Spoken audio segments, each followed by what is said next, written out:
how do you know if you've outgrown your CPA? When's the last time they brought you anything that would dramatically reduce your income taxes, right? Never. I hear it all the time. The government's allowing us to direct funds over there to reduce our income, zero it out in many cases, to help facilitate growth in a certain geographic or something that they need to, industry that they need to build up in that certain area. One of the key parts of that is the tax planning team and really having an advanced tax planning team and the legal, tax side of things, the tax attorneys that really know what they're doing and can make significant gains for you and add that benefit so that you're keeping more of your hard-earned dollars and really creating a legacy that is just absolutely amazing.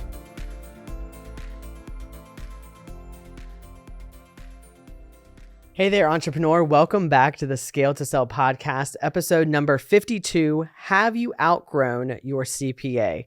Exciting topic. I know Steve's ready for this one. He's just itching to get started. So we'll jump right into our conversation today. When we talk to business owners, oftentimes it's not unusual for them to have a CPA that they've had for a long time, but that may or may not be the best option for you. So sometimes we talk about, as we're helping business owners build their value in their business, create personal, financial, and business freedom and help them exit on their terms, it often takes a number of experts in different fields to be able to accomplish those purposes and to do what is best for the business owner, both for the business and on the personal side of things. So Steve, when we think about the old way and the new way of tax planning and even advanced tax planning, we're talking about a significant impact on what the business owners are going to be able to keep for themselves and invest and be a part of their legacy. We described the old way, and I've heard you use this illustration a number of times, the old way of just assuming that your CPA, if the IRS wasn't coming to knock on your door, that everything was good to go and all of the boxes were being checked, that was a successful strategy and a use of that CPA's work and investment in your life, protecting you and the business. Absolutely. I figure we've had the same accounting firm for 30 years. And just what you said, I figured because the IRS wasn't sending me nasty notes, showing up trying to put a lien on my stuff, that we were doing everything possible to lower taxes. Well, I found out that's not true. I've talked at seminars over the years as a financial advisor about tax preparers and tax planners. And although I talked about tax planners, I'd really never found one that did really what I knew was available. I just couldn't find them. Well, that's changed over the last year or so.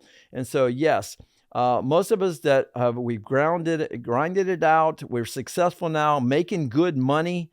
And Uncle Sam's there every quarter, every month, every year, wanting larger and larger chunks of our business, of our income.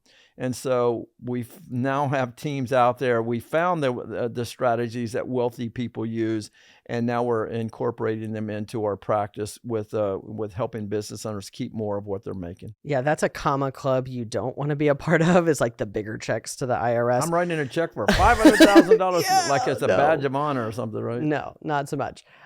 So again, the old way, assuming that if things, looked like you were doing things well and the IRS wasn't coming to get you, like good news. And even the idea of tax planning that we've been talking about before, where there was some of these things where it was okay, doing a little bit of saving maybe in this current year, trying to reduce those taxes, but also thinking future tax oriented. There was some of that, but this is kind of an advanced level of what we're getting to today. So I know that you've had a lot of conversations with business owners, high net worth individuals, related to the conversations with this new tax team that we've brought on and has been working with our clients and even us. Me personally. Yeah.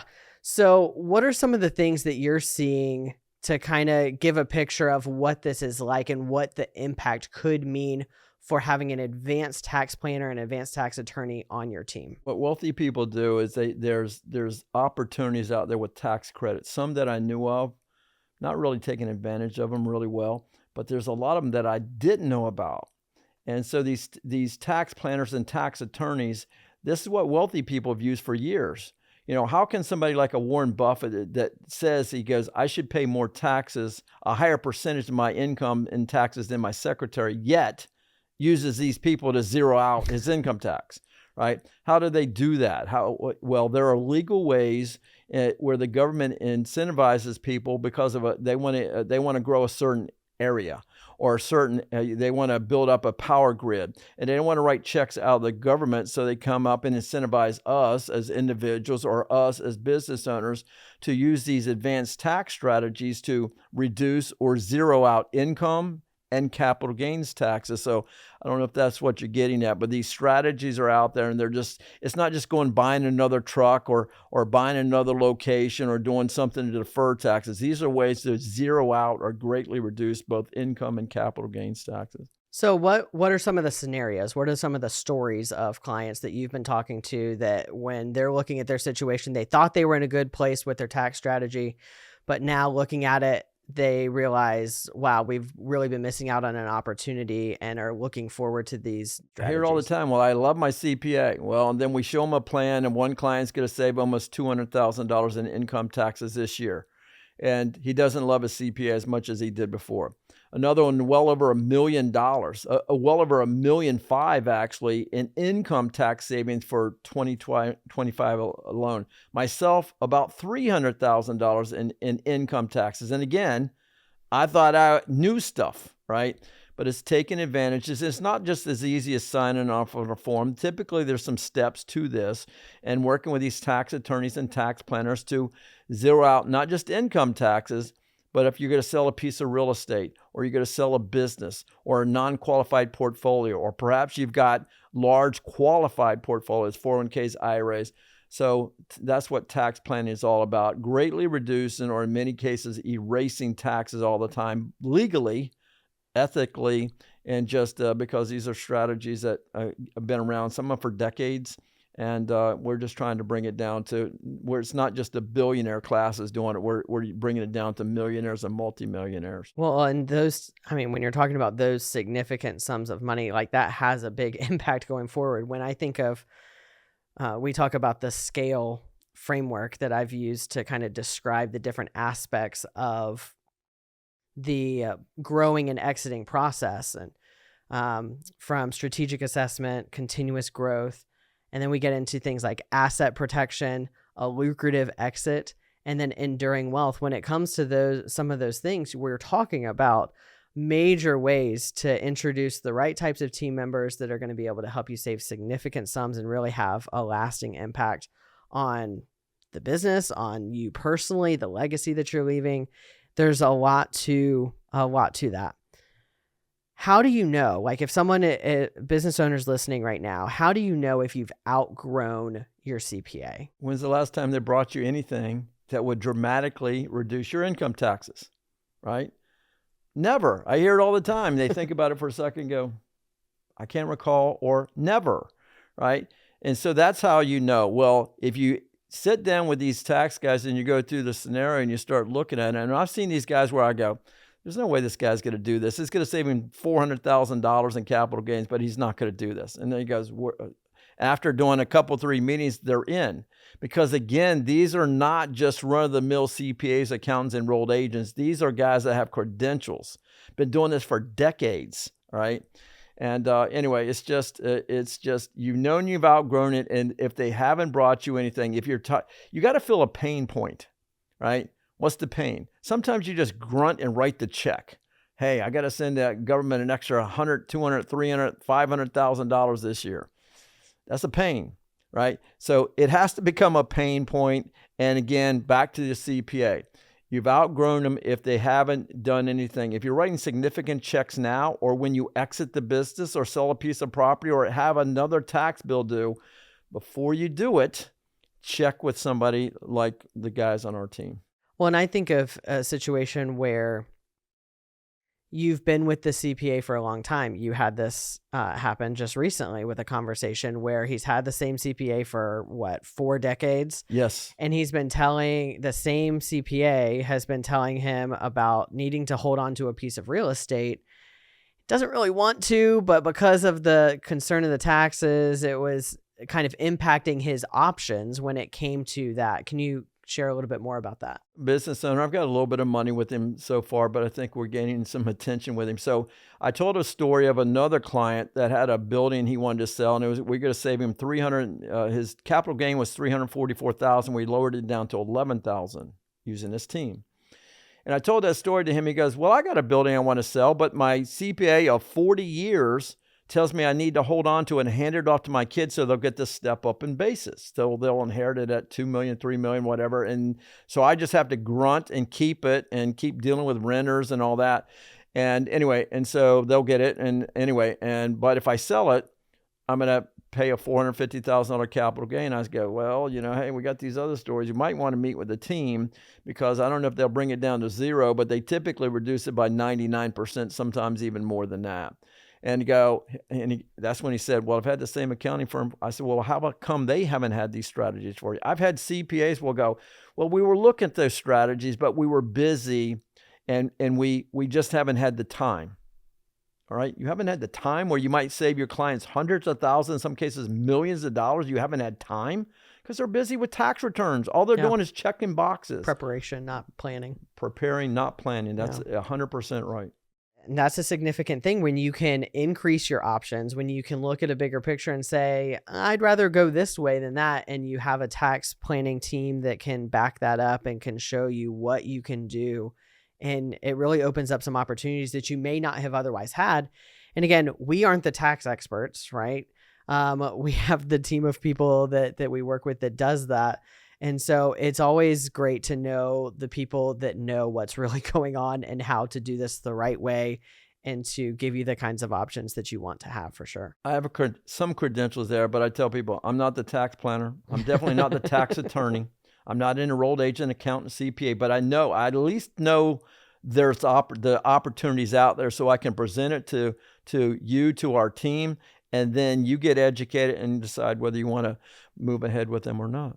So you've touched on the last 2 points that we're going to bring up a little bit, but I want to just make sure that they're very clear. So who would be a good fit for these advanced tax strategies that you've been talking about? So what I've noticed is that if you're making under $400,000, this is probably not your deal. So an income of $400,000 or more per year and reducing your income down and saving you income tax, that's one category. Or you're going to sell a piece of property or a business and you're going to have a capital gain. Couple 100,000, couple million, 20 million. And you got a pain point right there. So somebody that's going to sell something, a non-qualified portfolio. One client recently, and he got $4 million in non-qualified investments, $1 million in one individual stock, and he knew he needed to diversify, but he didn't want to do it because he's going to pay a capital gain. So somebody with a non-qualified portfolio, somebody with over $1 million in qualified money, IRAs, 401ks, because it's not all your money. So somebody with a large crypto portfolio, if not now, within your Shiba, and in 5 years' time goes from 0.0000 to $1, and now you got $100 million. Woo-hoo. You'll probably want to have a tax attorney working with you. So people that have large assets going to sell something. Sometimes it's income gains, or sometimes it's moving money to tax-free environments from tax me later type buckets. No, that's really helpful because sometimes you hear these things and you're like, does that really apply to me? Does this fit well? But hearing those examples and seeing the different ways that could apply is really beneficial. And the last one that I want to talk about, again, you referenced it earlier, but just to draw this distinction, because I know some people, and I've had this question, so I'm right there with you. If you're listening to this and you're like, okay, the whole is this too good to be true? Are these just weird tax loopholes that I should be concerned about? What is really going on here? And again, I know you emphasized it earlier. We want legal and ethical. We want to protect what you have, and we want to be able to grow it or keep more of what is yours, so to speak. But what is going on here that's allowing these opportunities? So what I found out is that the government is, whenever they have an area, either geographic area, enterprise zone, or maybe they have something like our power grid. Our power grid is massively antiquated. Yeah. It doesn't have nearly the capacity to fulfill the growing need of AI, robotics, and just people in general. So they'll go into a certain area and they'll give us, instead of writing checks out of the government that they don't have the money to do it, they'll let us that knows some things, and these tax planners, they'll allow us to use some of our tax dollars to incentivize the growth of that area right there, and they'll motivate us to do that, right? Step out. So we're using some of the money to offset income or capital gains by investing in data centers or the power grid, energy and oil, natural gas, equipment leasing. There's all kinds of these tax credits that some I was aware of and some of them I wasn't aware of. So it's just the government is allowing us to direct funds over there to reduce our income, zero it out in many cases, to help facilitate growth in a certain geographic or something that they need to, an industry that they need to build up in that certain area. That's good.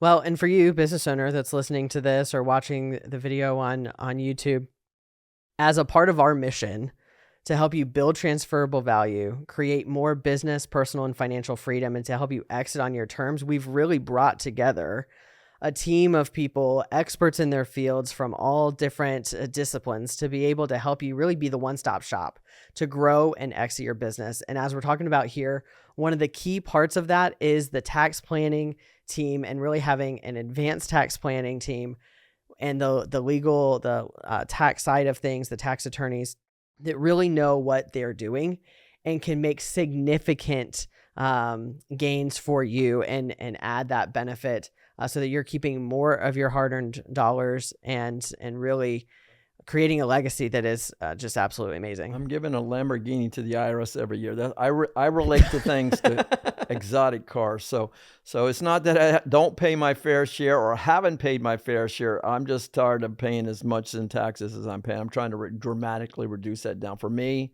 and our clients. There you go. So if you have questions, if you'd like to talk to us about your specific situation, we'd love to be able to talk with you and introduce you to our tax planning team and what they could do to help you out in your specific situation. Go to scaletosell.com/discovery, scaletosell.com/discovery, or click the link in the show notes below. We'd love to be able to talk with you about your situation and see what we can do to help you grow and exit on your terms. Until next time, keep scaling.